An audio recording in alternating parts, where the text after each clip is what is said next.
So there's been a couple incidents over the past couple of weeks, man, that I just want to talk about with you guys and get you guys feedback in the comment section on, man. First of all, you guys may have heard about this already, but we had an arrest in the shooting outside of Juarez High School. That's a high school on the south side. It's a predominantly Hispanic high school, like Mexican high school.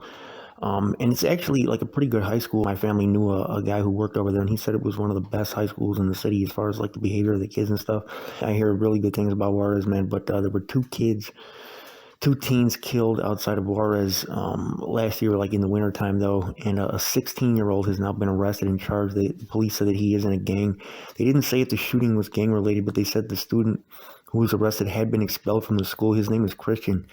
And his age is preventing him from having a pic posted or even being in with the adults, in the system. So you can't find any information on him right now, man. But and they didn't say what gang he was a member of, or if that was what motivated the shooting, if it was something personal. But yeah, unfortunately, man, 16. They say the average age of a killer in Chicago is 15.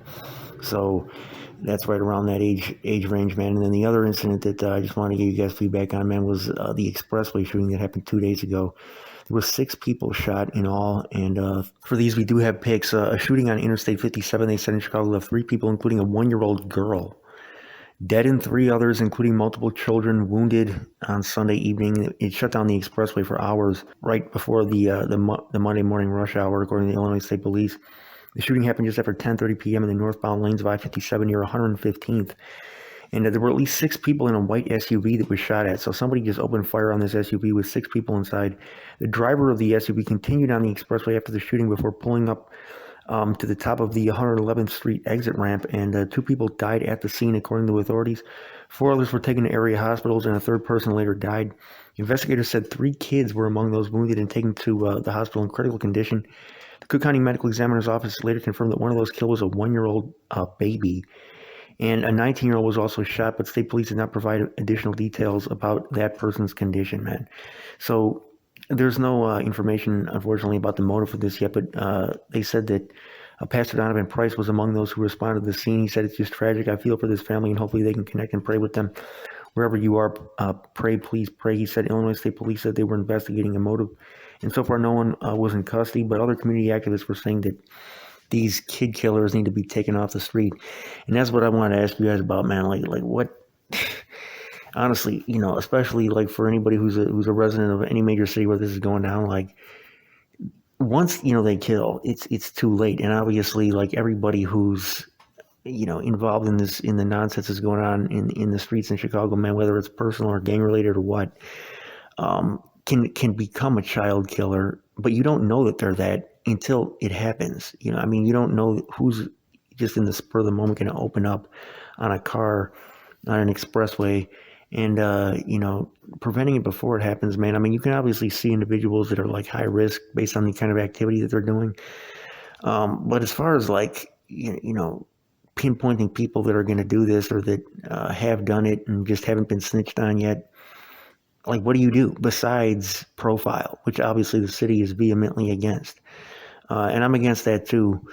But when it comes to profiling gang members who are already declaring that they're in a gang, that's a little different. I think that's a little different, man. Like based on a person's social media activity, which from what I've heard, police are not allowed to use.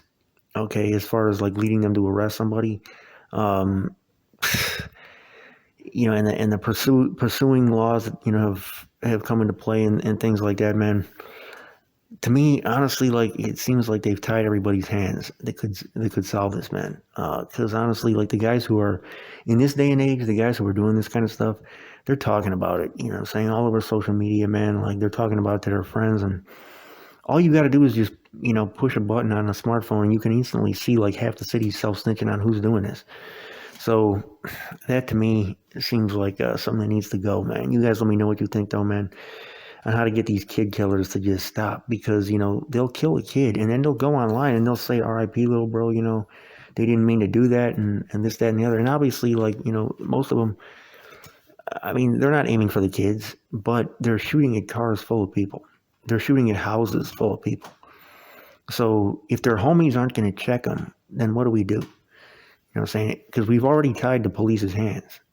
We've already done that. And the gangs these days, the big homies, They don't operate like the organizations that they were in the 90s. If you did this in the 90s, you were going to get like super violated, or they would make you turn yourself in or something. They're not doing that these days. There's no enforcement. So I mean, I remember in Cabrini Green, this happened one time, and there was like a citywide truce among the black gangs after that to stop this from happening. These days, that ain't going down. It's going down round the clock. So let me know what you guys think in the comment section, man. This is more like a feedback video to get your ideas, because this just keeps happening. You know what I'm saying? And there's no end in sight. Like, there's no light at the end of the tunnel for this. With the kid, it's getting worse. Like with the kids getting killed, and there's no repercussions whatsoever on the guys that do it. So let me know what you think, guys, man. This is your boy Winnie C Report, and I'm out.